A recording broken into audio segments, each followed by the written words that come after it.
Poder sentar, muito obrigado pela reverência à palavra de Deus. Em algum lugar,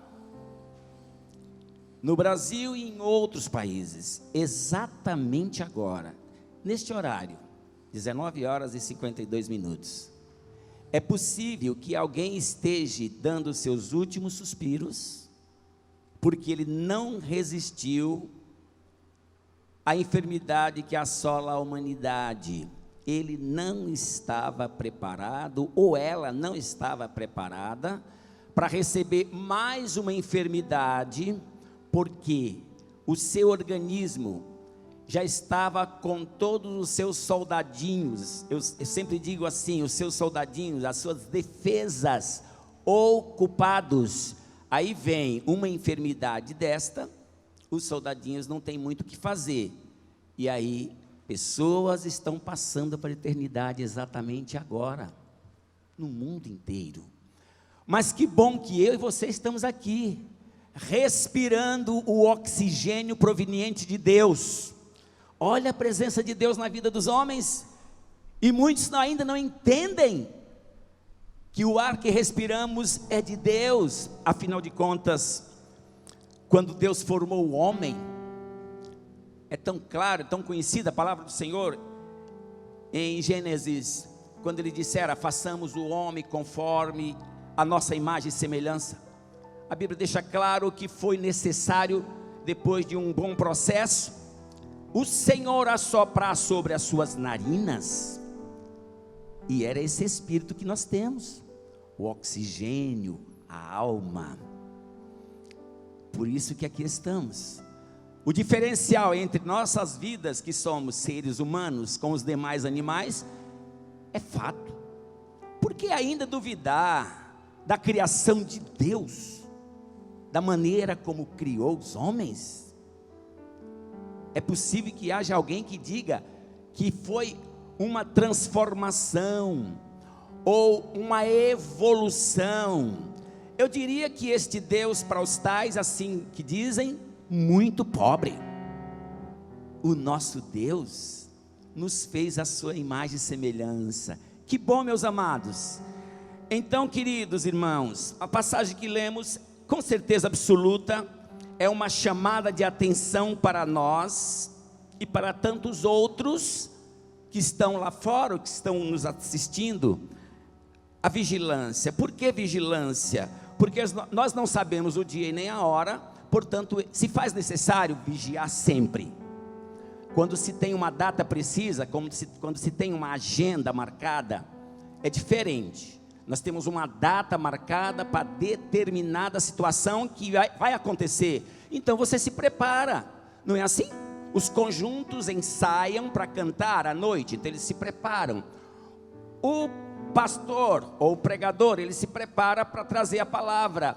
No nosso caso aqui das Assembleias de Deus, nós precisamos ficar preparados 24 horas, ou pelo menos todas as vésperas de um culto, porque você pode ser chamado de surpresa.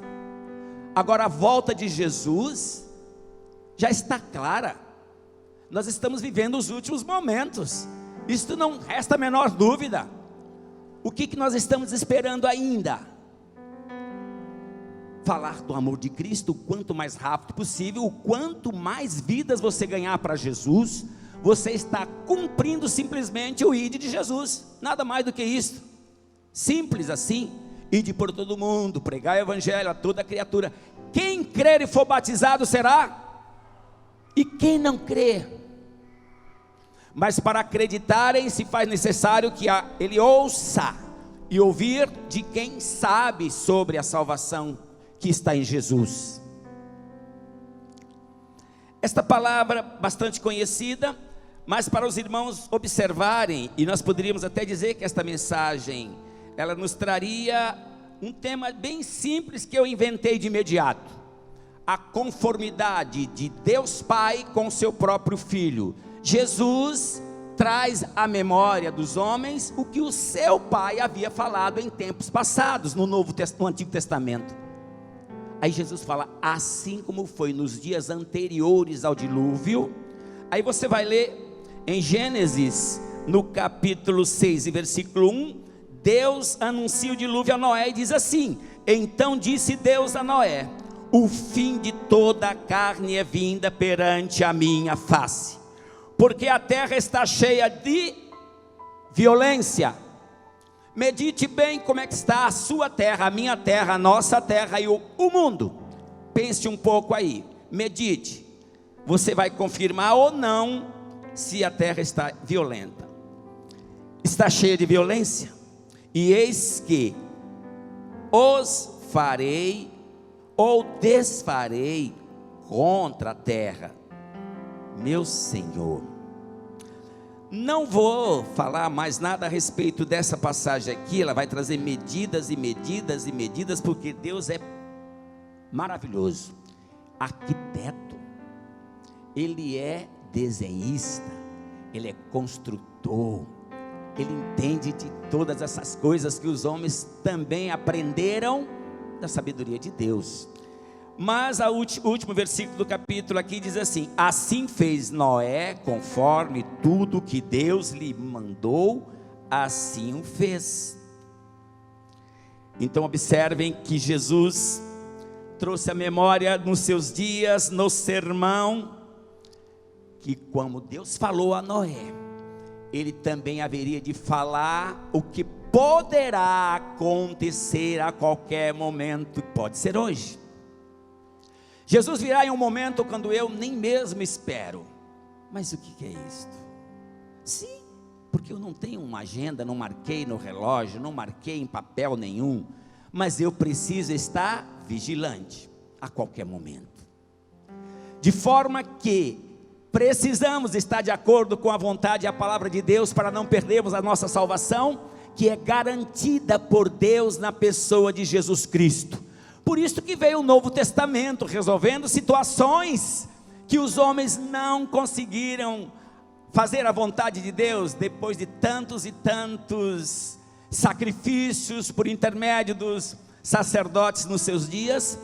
Veio Jesus como Cordeiro de Deus, que tira o pecado do mundo, para salvar os homens. Jesus veio de uma maneira maravilhosa que muitos não entenderam, mas aqueles que conseguiram entender a sua mensagem, passaram a seguir os seus passos, de forma que nós encontramos com Jesus.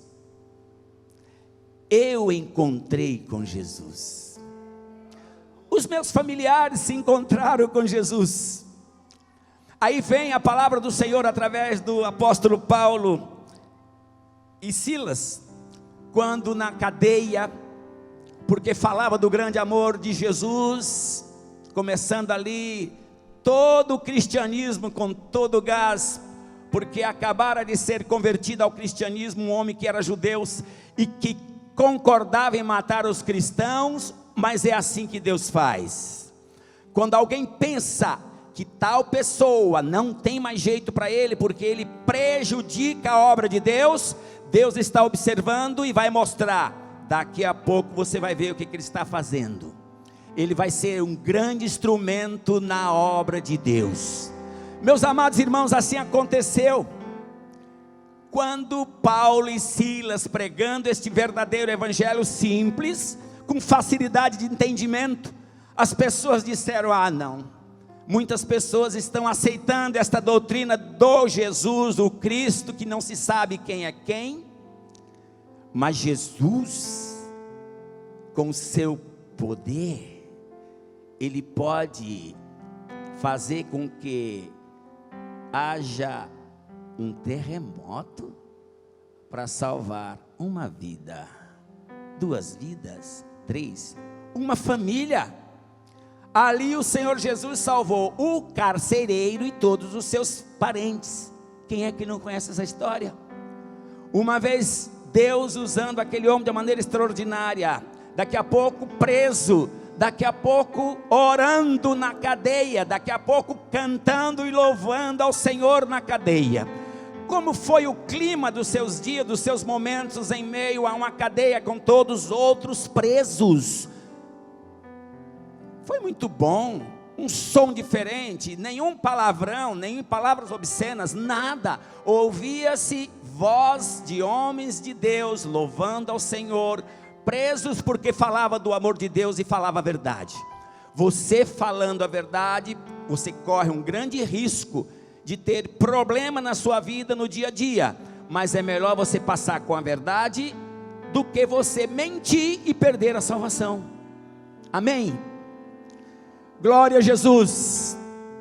Mas aonde eu quero chegar? Vamos lá voltar. Por que uma família foi salva naqueles dias, quando Paulo e Silas presos, de momento e de repente estavam todos soltos, porque Deus tremeu aquele lugar, e as cadeias caíram todas, e que a responsabilidade estava sobre os ombros do carcereiro, que hoje tem um nome diferente, né? Esses vigilantes hoje têm uma profissão, hoje são concursados, é impressionante. Ele tinha uma responsabilidade, e se porventura saísse algum preso, ele sabia muito bem que ele ia pagar com a sua própria vida. Ele pensou assim: uma vez solto estes homens que para nós são perigosos, eu vou me matar. Já pensaram nisso? E a Bíblia diz que ele pegou da espada e levou no seu pescoço. E quando Paulo e Silas viu esta cena, gritou: não faças tal, porque todos nós aqui estamos. Aí aquele moço certamente ficou sem saber, atendo ou não atendo, que farei eu? Ele se dirigiu para Paulo e Silas e disse exatamente o que eu vou dizer: senhores, o que farei eu para ser salvo? Ouviu-se da voz de Paulo e Silas, de repente a dupla, de repente um jogral, não sei. O certo é que ele ouviu o que ele precisava ouvir, o que você precisa ouvir. Crer no Senhor Jesus Cristo e será salvo tu e tua casa. Que Deus vos abençoe. Que o Espírito do Senhor continue falando aos vossos corações no que diz respeito à salvação de Cristo. E que você não perca nenhuma oportunidade. Creia em Jesus Cristo. E acredite plenamente que Ele é o teu Salvador e mais nada. Por que isto? Porque Jesus é o caminho. Jesus é a porta. Para ir a Deus, só por Jesus. Então, o que diríamos aqui agora? Crer no Senhor Jesus Cristo, será salvo tu e tua casa. Talvez 7, 8 anos no máximo. Eu sempre digo isso e dá uma rima. Eu gosto de rima. Desde quando eu me entendi por gente, os meus pais já eram crentes. Então Deus salvou os meus pais. Jesus tem salvo a minha vida. Jesus salvou os meus netos. Nós temos neto aqui hoje. E eu agradeço por ter vindo Adilielso, sua esposa, a família Freire, Batista, está todo mundo aqui hoje. Amém? Miguel está aí com seus 12 para 13 anos, servindo a Deus. Por que deixar de acreditar em Jesus, que salva toda a tua casa? Quantos podem dizer aleluias? Amém.